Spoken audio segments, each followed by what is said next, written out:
इस कॉमिक्स की बहुत ज़्यादा डिमांड आ रही थी मैड गैंग की, तो मैंने सोचा कि आपके लिए इसको डाल देते हैं फाइनली। इसका एक पार्ट मैंने डाला हुआ है मैड गैंग का, तूफ़ान। ये सब की स्टोरी मैं आपको पीछे बता चुका हूँ। अब आइए मैं आगे आपको स्टोरी लेके चलता हूँ कि तूफ़ान एक जगह अपना कॉप्टर उड़ा रहा होता है, ये जो जहाज़ है। उसके बाद से ये जो आप तूफ़ान आप पिक्चर में देख रहे हो, ये कई बार मर चुका है, कई बार जी चुका है। विकास गुप्ता नाम है तूफ़ान के कैरेक्टर का। और तूफ़ान सीरीज़ की कॉमिक्स में एक चीज़ मैंने देखी है कॉमन, कि हर चौथे पाँचवें सेट में तूफ़ान मर जाता था, उसकी जगह कोई दूसरा कैरेक्टर नया तूफ़ान बनता था। और काफ़ी अच्छी स्टोरीज तूफ़ान सीरीज़ की आई है मैंने सुने। दोस्तों मैं मनोज कॉमिक्स पे वीडियो अपलोड करता हूँ, और मनोज कॉमिक्स रेयर हो गए, किंतु उसकी कहानी जो है सुपर स्टोरी थी, और शायद ऐसी कॉमिक्स इंडस्ट्री में कोई कहानी नहीं बनाता होगा। चूँकि कॉमिक्स लाइन के बारे में हम लोग जो है कि पूरा बचपन हम लोग का उसी में बीता, कॉमिक्स लाइन में ही। तो हम जानते हैं कि कौन सा कॉमिक्स और किस जो पब्लिकेशन की बुक थी वो जेन्युइन थी। हालांकि आज मनोज कॉमिक्स बंद हो गई है और उसका नाम और निशान भी मिट गया है उसका, लेकिन जो स्टोरी मनोज कॉमिक्स बनाती थी वो शायद कोई पब्लिकेशन नहीं बना पाएगा अब। Really I am fan of Manoj comics, और मनोज कॉमिक्स के सभी जो फैंस हैं उनके लिए मैं ये वीडियो बनाता हूँ। और दोस्तों गाइस, मुझे इस वीडियो से कुछ मिलता नहीं है, थोड़ी सेटिस्फेक्शन मिलती है कि हाँ, ये बात मैं जो कुछ लोग हैं उन तक पहुँचाता हूँ, मेरे जो सब्सक्राइबर लोग हैं। जैसे एक भाई हैं सत्य की खोज पोस्टमार्टम, और मेरे कई दोस्त लोग हैं जो अच्छे अच्छे कमेंट करते रहते हैं, तो उससे मेरा जो स्पिरिट है वो थोड़ा सा हाई जाता है उससे। ये स्टोरी में एक और पीछे की एक वीडियो है, उसमें मैं डाल चुका हूँ अभी तक, जो मैं स्क्रीन पे आपको दिखा रहा हूँ। अभी आप ये मत सोचना कि मैं कमेंट्री करके आपका टाइम वेस्ट कर रहा हूँ, ये स्टोरी मैं डाल चुका हूँ। इसके आगे की स्टोरी मैं वॉइस मोड में आपको डालना चाहता हूँ। तो ये जो है, ये कार के फेंकने से वहाँ पे भगदड़ मच जाती है, भागो भागो। पलक झपकते ही सड़कें खाली हो चुकी थी। नज़र आ रहा तो सिर्फ एसएसवी के जाबाज गार्ड जो अपना फ़र्ज निभाने के लिए सर पर कफन बंध चुके थे। फायर, बम और गोलियों के धमाकों से गूंज उठा वातावरण। तुम्हारी गोलियां स्कॉर्पी तक नहीं पहुंच सकती बच्चों, लेकिन यदि स्कॉर्पी चाहे तो तुम सबकी गर्दनें उतार सकता है। कहर बनकर टूट पड़े थे मैड गैंग के सदस्य। स्पीडो को रोकने की हसरत दिल में लिए ही इस दुनिया से कूच जाओगे तुम। शुरू हो गया था मौत का भयानक तांडव। रॉकेट के रॉकेट तुम्हारे परखच्चे उड़ा देंगे।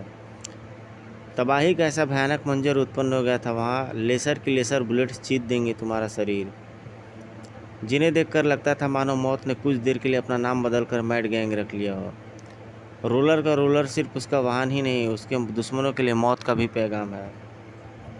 चीख पुकार से गूंज रहा था वातावरण, जो धीरे धीरे शांत होता चला गया। सब खत्म, बेचारे मैड गैंग को रोकने चले थे। राह की समस्त बाधाओं को धता बताकर अभेद्य समझी जाने वाली एसएसवी की इमारत में प्रवेश कर चुका था मैड गैंग, जहाँ हीरे जवाहरात के विशाल भंडार मानो उन्हीं की प्रतीक्षा कर रहा था। वाह, इतनी दौलत! वाह, मास्टर ने भी लूटने के लिए क्या जगह चुनी है। कुछ ही पलों बाद हीरे जवाहरात का विशाल भंडार उनकी अनोखी मोटरसाइकिल की शोभा बढ़ा रही थी। चलो स्कॉर्पी, मास्टर हमारा इंतजार कर रहे होंगे। आगे बढ़ी मोटरसाइकिल।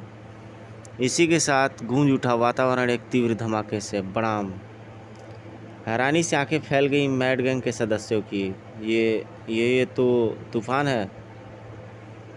खुशी है मुझे, तुमने अपनी मौत को पहचान लिया कुत्तों। तो ये जो कॉमिक्स थी वो बिल्कुल जो मनोज कॉमिक्स शट डाउन होने के जब कगार पे था, उस समय ये सब कॉमिक्स निकल रही थी। बेहतरीन कॉमिक्स थी। हम लोग सौभाग्यशाली थे उस ज़माने में कि हम लोगों ने इस स्टोरी को पढ़ा, आत्मसात किया, और साथ ही साथ मैं आपको खुशी होती है कि मैं आपको जब ये स्टोरी एक्सप्लेन करता हूँ, बिल्कुल जब मनोज कॉमिक्स लास्ट होने के कगार पे था, ख़त्म होने के कगार पे था, तो ये सारी कॉमिक्स आती थी।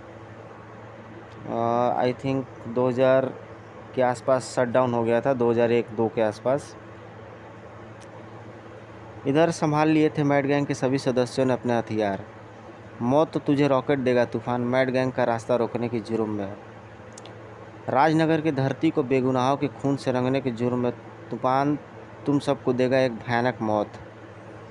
तुम्हारे रॉकेट तो शायद मुझे छू भी नहीं पाएंगे रॉकेट, लेकिन तुम अपने आप को मुझसे बचा पाओगे इसमें मुझे शक है। रॉकेट से मुकाबला करने में व्यस्त तूफान अनजान नहीं था अपनी बढ़ते रोलर से। एक झटके से अपने आप को बचाया तूफान ने रोलर के वार से और थाम लिए दोनों के सिर। पीछे से वार कायर करते हैं धड़ाम, और कायर का अंजाम सिर्फ मौत है। गूंज उठा था वातावरण दोनों की अंतिम चीख से। इसी के साथ चीख उठा था स्पीडो, लेसर और स्कॉर्पियो। तूफान हम तुझे जिंदा नहीं छोड़ेंगे। बचने के बजाय अपने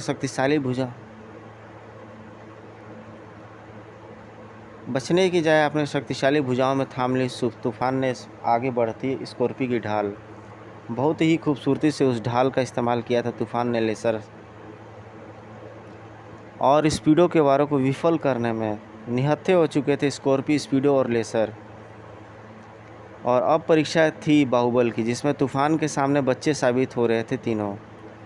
न्याय अन्याय के मध्य छिड़ी इस भयानक जंग का एक दर्शक भी था। ओह, मैं तो सोच भी नहीं सकता था कोई इंसान मैड गैंग का भी मुकाबला कर सकता है। मुझे हर हाल में इन तीनों को बचाना होगा, वरना मेरा मकसद कभी पूरा नहीं होगा। कौन है यह रहस्यमय शख्स? मैड गैंग के द्वारा अपने किस मकसद को पूरा करना चाहता है ये? कुछ समझने से पहले ही घिर चुका था तूफान इन किरणों के घेरे में, और जड़ होकर रह गया था उसका शरीर। इसी पल का पूरा फ़ायदा उठाया स्कॉर्पियो ने, स्पीडो और लेजर ने वहाँ से भागने में। लेकिन इस बात से बेखबर थे वे कि कोई साये की भांति उनके पीछे लग चुका है। उधर मैड गैंग की नज़रों से ओझल होते ही तूफान अपनी पूर्व अवस्था में लौट आया। उफ, क्या हो गया था मुझे? अचानक जड़ कैसे हो गया था मेरा शरीर?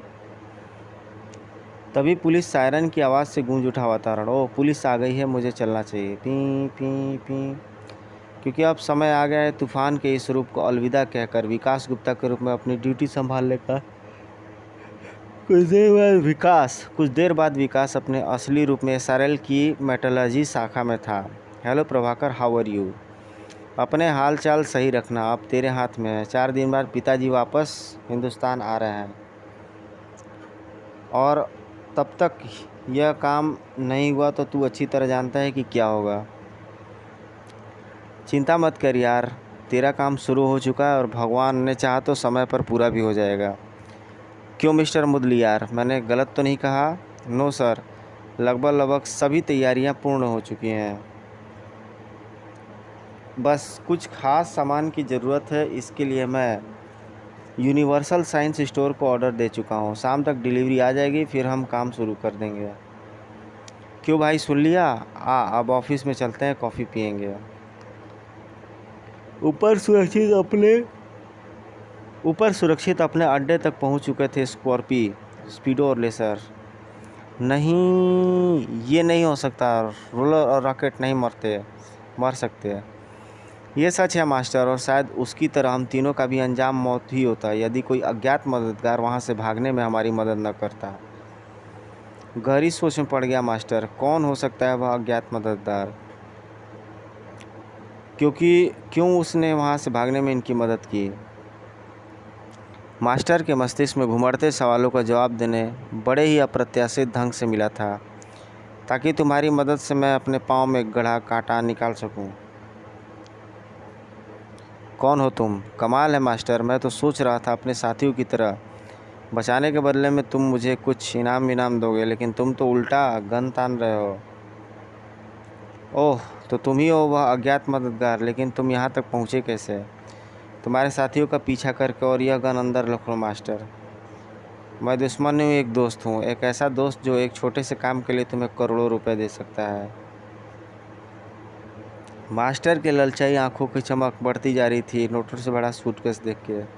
हमें करना क्या होगा? बताता हूँ, सुनो। फिर हॉल में गूंजने लगी उस रहस्यमय शख्स की आवाज़, और जब वह शांत हुआ तो ठीक है, तुम्हारा काम हो जाएगा। गुड, अब मैं चलता हूँ। जिस प्रकार आया था उसी प्रकार वापस चला गया। वह रहस्यमय शख्स और पीछे छोड़ गया था सोच में डूबे मास्टर को। इस काम का अंजाम देने के लिए स्कॉर्पी, स्पीडो और लेसर को कुछ नई शक्तियों की ज़रूरत पड़ेगी। कुछ ही देर बाद मास्टर स्कॉर्पी, स्पीडो और लेसर को कुछ नई शक्तियाँ प्रदान करने में जुटा था। SRL द्वारा ऑर्डर किया गया सामान लेकर तीव्र गति से अपनी मंजिल की ओर बढ़ रही थी यूनिवर्सल साइंस स्टोर की डिलीवरी वैन।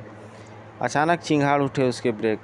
स्क्रिंच, लगता है बेचारे को कोई टक्कर मारकर भाग गया। आओ देखते हैं जीवित भी है या नहीं। कितनी आसानी से जा फंसे थे दोनों मैड गैंग के जाल में। ही। अरे ये तो जिंदा है। मैं तो जिंदा हूँ मगर तुम दोनों अब लाश में बदल जाओगे। पलक झपकने की भी जितनी देर न लगी पलक झपकने जितनी भी देर न लगी दोनों अभागों को लाश बनने में। खचाक, अब वैन पर कब्जा था मैड गैंग का। तुम सब पीछे बैठो, ड्राइविंग सीट में संभालता हूँ। Yes master. कुछ देर बाद वह स्टेशन वैगन SRL की प्रांगण में खड़ी थी।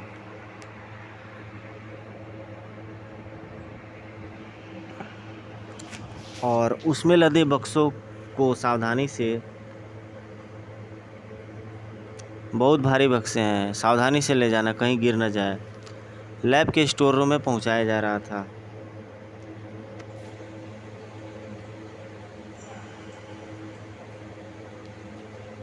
सामान उतारकर दूर जाती वैन को देखकर लोमड़ी की भांति चमक उठी थी इस रहस्यमय शख्स की आंखें। योजना का प्रथम चरण पूरा हुआ, अब लक्ष्य पूरा करने के लिए मुझे करना होगा थोड़ा इंतज़ार। उधर SRL के भव्य रिसेप्शन कक्ष में। Good afternoon sir, what can I do for you? I am commissioner Sinha of Rajnagar police. Oh my God, कहीं मेरे चोर होने का राज तो नहीं खुल गया? काँप उठी थी रीना, लेकिन उसका भय निर्मूल निकला। मैं आपके बॉस से मिलना चाहता हूँ, क्या वह अपने ऑफिस में है? जी हाँ, मैं उन्हें खबर कर देती हूँ। खबर करने की ज़रूरत नहीं है, मैं उनसे खुद ही मिल लूँगा। जान में जान आ गई थी रीना कपूर की। ओफ, एक बार तो मुझे ऐसा लगा कि मैं पकड़ी गई। तूफान की भांति कमिश्नर सिन्हा को अपने ऑफिस में प्रवेश करते देख चौंक उठा था विकास। अरे कमिश्नर साहब आप? जी हाँ मिस्टर विकास, मैं आपसे अकेले में कुछ बात करना चाहता हूँ। कमिश्नर साहब का मंतव्य समझकर, ओके विकास, अब मैं चलता हूँ, कल फिर मिलेंगे, ठीक है? आगे जो भी प्रोसेस होगी मैं तुम्हें फ़ोन कर दूँगा।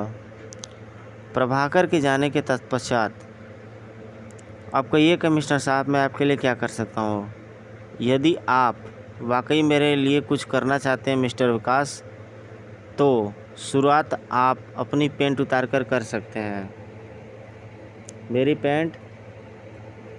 हाँ आपकी पैंट, लेकिन कुछ नहीं मिस्टर विकास, अपनी पैंट उतारो वरना मुझे तुम्हें पुलिस के सहयोग करने के इल्ज़ाम में गिरफ्तार करना होगा। ओके कमिश्नर साहब, जैसी आपकी मर्ज़ी। अपनी पैंट उतारने के लिए मजबूर हो जाना पड़ा था विकास को, लेकिन इसी के साथ चौंक उठे कमिश्नर सिन्हा। ओह, ये कैसे हो सकता है? मैं जानता हूँ क्या देखना चाहते हैं कमिश्नर अंकल, लेकिन आप जो चाहते हैं वो आपको मिलेगा नहीं। यही होना चाहिए था गोली का जख्म। आपने बताया नहीं कमिश्नर साहब, आप मेरी जांघ पर क्या देखना चाहते हैं? जवाब देने के स्थान पर गुर्रा उठे कमिश्नर सिन्हा। जो चीज़ देखने आए हो मिस्टर विकास, वो यहाँ नहीं है, और उसकी गैर मौजूदगी में मेरे उस शक को यकीन में बदल दिया है, तब्दील कर दिया है कि अजय के गायब होने के पीछे कहीं ना कहीं तुम्हारा हाथ जरूर है। अब मुझे तलाश रहेगी सिर्फ सबूत की, और जिस दिन सबूत मेरे हाथ में आ गया उस दिन तुम्हारा अंजाम ऐसा होगा। ठक। उधर एसआरएल के स्टार रूम में खड़े कर्मचारी उस समय चौंक उठे जब वहां गूंजने लगी एक अजीब सी धुन। टन टन टन टन टन टन। अरे यह आवाज़ें कहाँ से आ रही हैं? आवाज़ें नहीं मूर्खों, यह पैगाम है मैड गैंग के एक्शन में आने का। बेहद अप्रत्याशित था मैड गैंग का हमला।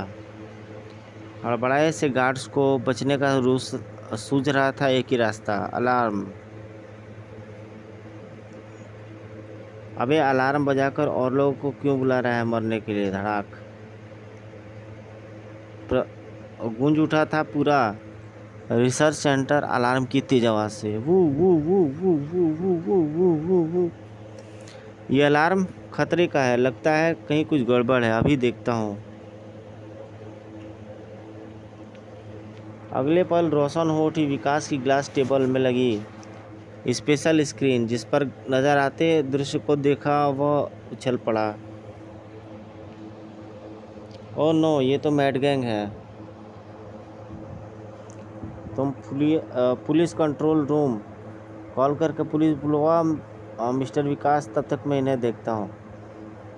पुलिस फोर्स तो देर चाहिए कमिश्नर, पर फिलहाल तो मैड गैंग से निपटने के लिए आपको तूफान की मदद की ज़रूरत पड़ेगी, और ये स्पेशल लिफ्ट मुझे ले जाएगी उस जगह जहाँ मुझे बनना है तूफान। उधर मैड गैंग के सदस्य कहर बनकर टूट रहे थे ऑफिस के कर्मचारियों पर। हेलो हेलो, चिल्लाना व्यर्थ है लड़की, कोई नहीं है, क्योंकि मैंने टेलीफोन के सारे तार काट दिए हैं और अब कटेगी तेरी ज़िंदगी की तार। धाड़, तुमने यही कमी है स्पीडो। डायलॉग बहुत अच्छा बोलते हो तुम। थोड़ा तूफान आ चुका है, अब खैर नहीं तुम्हारी। तेरा सिर कुचलने के लिए अद्भुत शक्तियाँ प्रदान की है मेरे मास्टर ने मुझे। मास्टर? इनका मतलब यह तीनों किसी के हाथ की कठपुतलियाँ हैं।